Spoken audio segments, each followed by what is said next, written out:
Hello everyone, welcome back to the Splatoon 2 Octo expansion commentary. I believe this part has the info. There it is! Zig-a-zig ah. Oh, it's Ink-a-zig ah. Man. If you want to be my inkling, you gotta get with my friends. Turf war lasts forever, friendship never ends. What's your favorite Spice Girl? I don't like any of them, really. Is it Pepper Spice? It's so long ago that I don't even remember which is which. Cinnamon anymore. Spice? Cinnamon Toast Crunch? Yeah, let's go with Cinnamon Toast Crunch. Okay, yes. Cinnamon Toast Crunch is also my favorite. Also my favorite Spice Girl. Okay, anyway, this is one of the most infamous missions in the game. The idea is there's that orb in the center. You have to defend it from a bunch of Octolings, and you get to pick whatever weapon you want. So I picked the Splatling because that's my online main weapon. Fun fact, the first time I played this level, like the first time I ever played it, it only took me like 2 or 3 tries. I did not have that much trouble the very first time I played it. This took me like 45 minutes for this recording. I'm showing my first failed attempt and then my successful one after. But yeah, it's not really that hard in concept. The problem is just that they start overwhelming you. And if they break enough of the boxes on the way over, then you basically it's game over, basically. You can heal the orb. If you shoot at it, it will heal some health very slowly. Don't usually bother doing this unless it's literally like the last 3 seconds, because you're better off just going for the kill versus wasting time just shooting at it. I also think that even though Splatling is my main weapon playing competitively, it is not a great weapon for this particular mission because this mission prizes mobility so much. You need to be able to get around the thing and get the enemies coming from all sides, versus when you're playing as the Splatling online, it's more about being able to defend one specific choke point. Yeah, you can see how many times I died. It seems like the enemies are using more like burst wide shot ammo kind of weapons. Yeah, they use a lot of bombs. The thing also loses health really quickly as well. They also, I believe, get special weapons after a point. Like, I believe they also can use like their burst bomb rush and stuff like that. There are a bunch of special weapons nearby that you can use. The problem is I don't like using them for this mission because they'll break the boxes if you just fire them rapidly, and the boxes help protect the orb.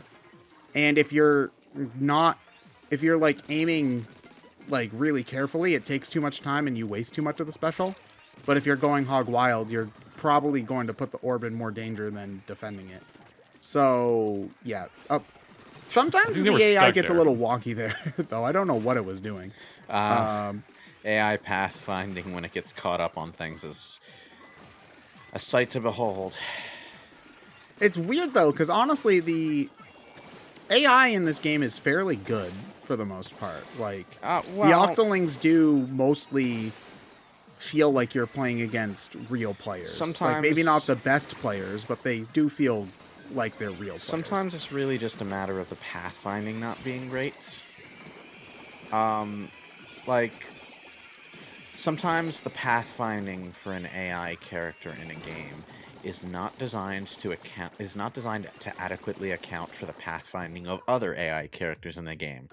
I'm playing Icewind Dale right now, and the number of times my own party members have tried to walk through each other to get to where they were going, and just completely freeze each other's movement in the middle of a hectic battle situation because neither character knows which way to go to let the other character past is Did you ever play Dead Rising? Because the survivors that you have to escort back to the safe house in Dead Rising do that all the time, where they're both trying to go through a doorway, and so they're both trying to go through at the same time, and they just like run into each other. It's just like, just let one of them go, and then you're yeah, it's like very frequently in the Infinity Engine games, you'll have to stop one of the characters and manually tell them to move 2 steps to the side to let the other character by, because they just don't know how to do it on their own. And like, it's one of the more egregious examples, but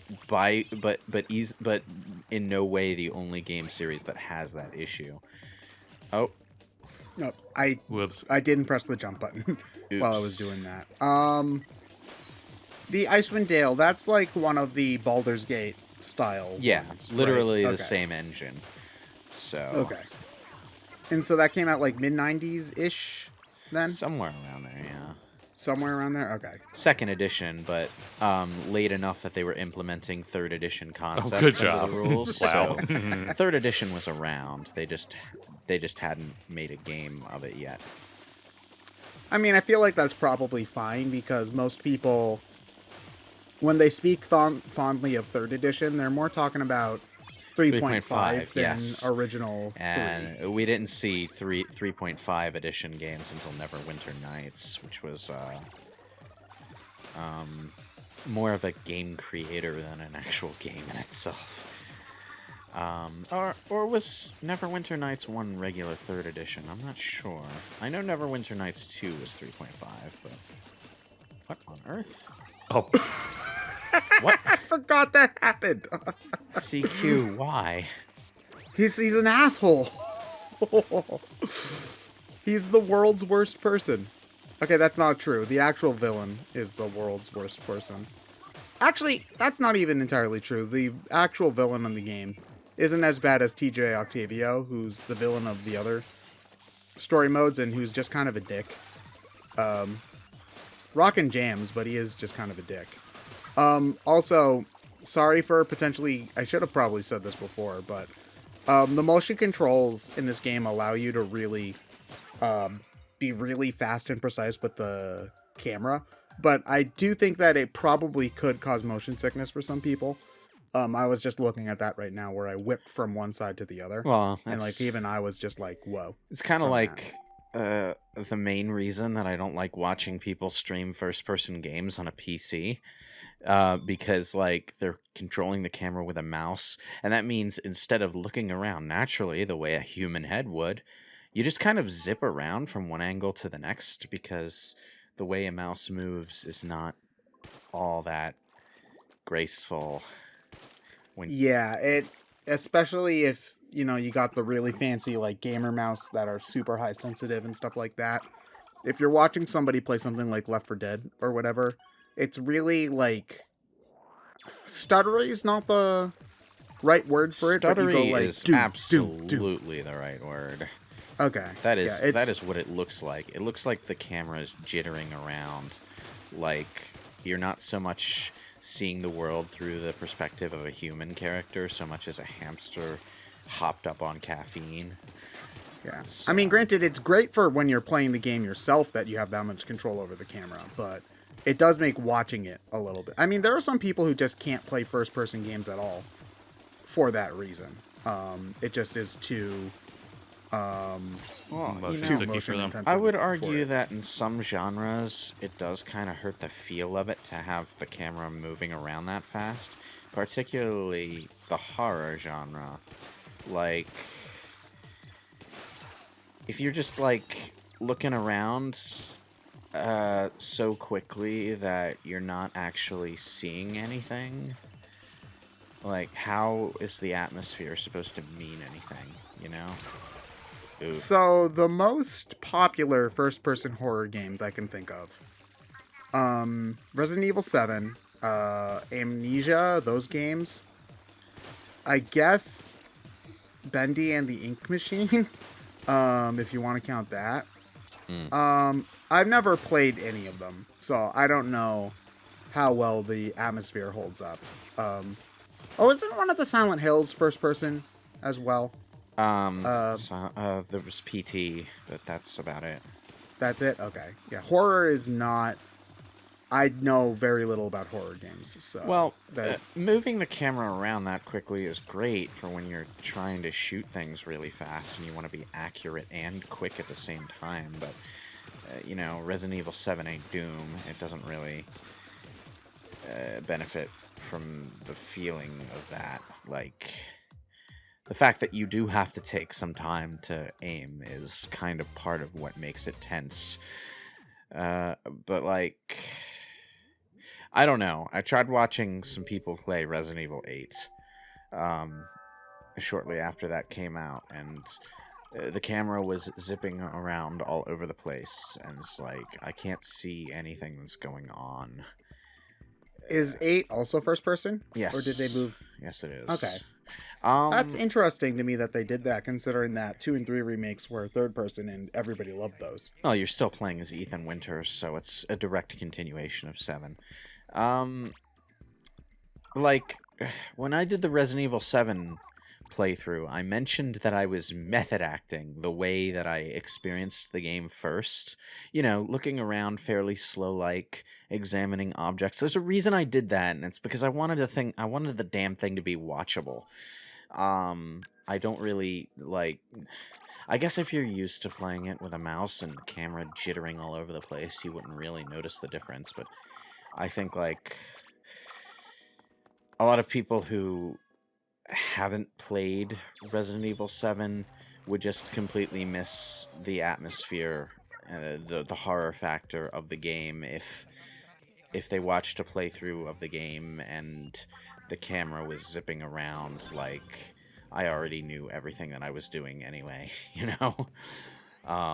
Meanwhile, I'm recording Resident Evil 8 and will be abusing the fuck out of everything. That is my 4th playthrough.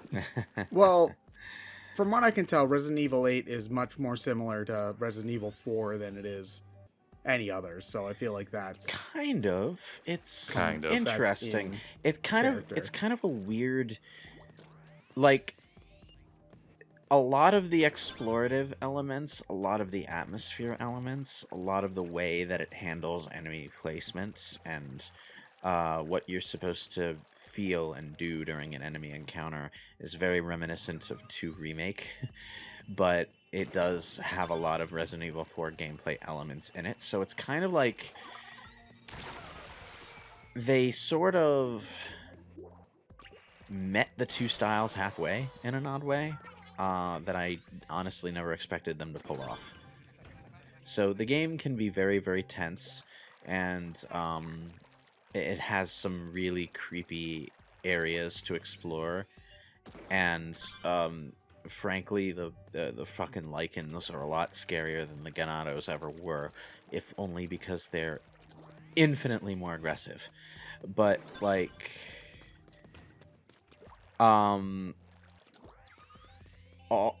like, the way it handles the elements is geared much more toward horror than 4 was, I guess is what I'm saying. That seems fair. But we'll get to that when we do our playthrough of it soon. Coming soon to a BrainScratch Commentaries near your computer. Not on your computer, just near it. In the space next to your computer where you have your... Well, what do people put on their desk besides the lamps anymore? I mean, you can't have a floppy disk case anymore because nobody uses their floppies for anything. Yeah.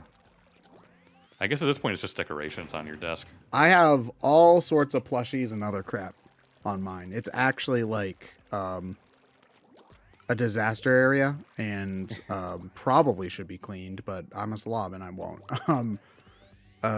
Like I've got, oh God. Yeah, I should probably get rid of some of this stuff, but that's a problem for future me.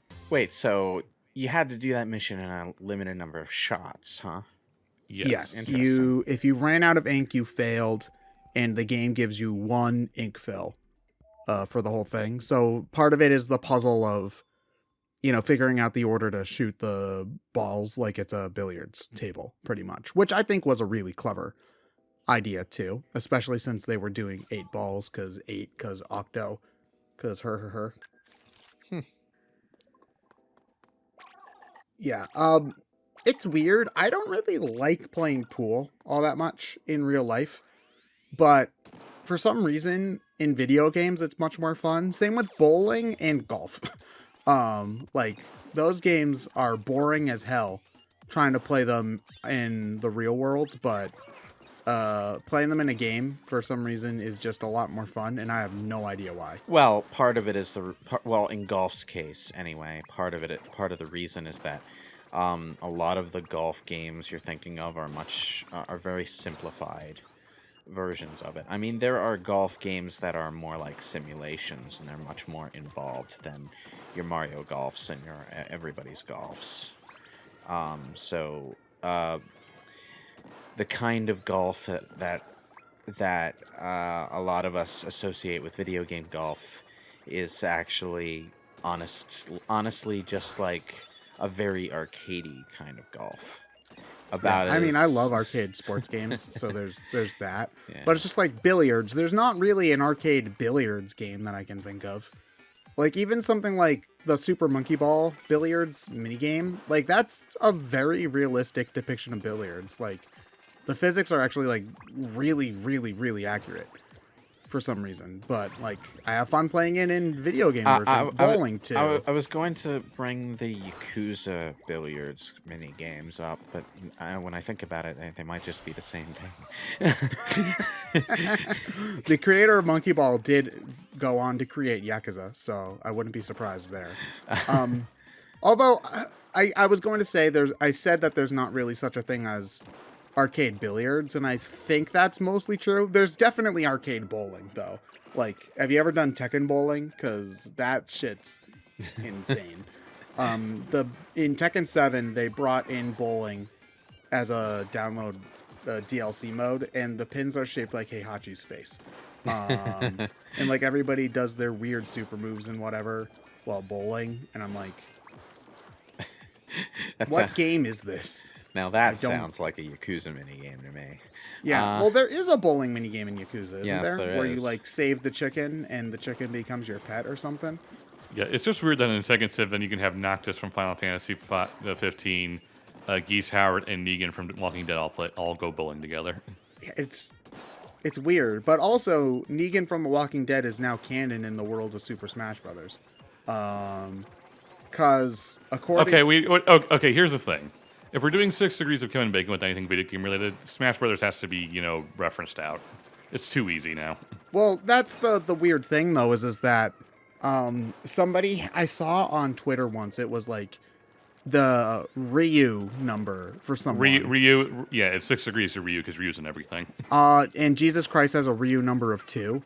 Because, like, Jesus is a character in one of the Xenosaga games, and there's a Xenosaga character in Project Cross Zone. So it's like, oh no. But the idea that Negan has a Mario number of 2 also just seems weird to me. I don't know. Yeah. Like I said, I think we just have to write off Smash Brothers as a thing. So I think it just makes the game too easy. I mean, I guess, but like, it's just weird because.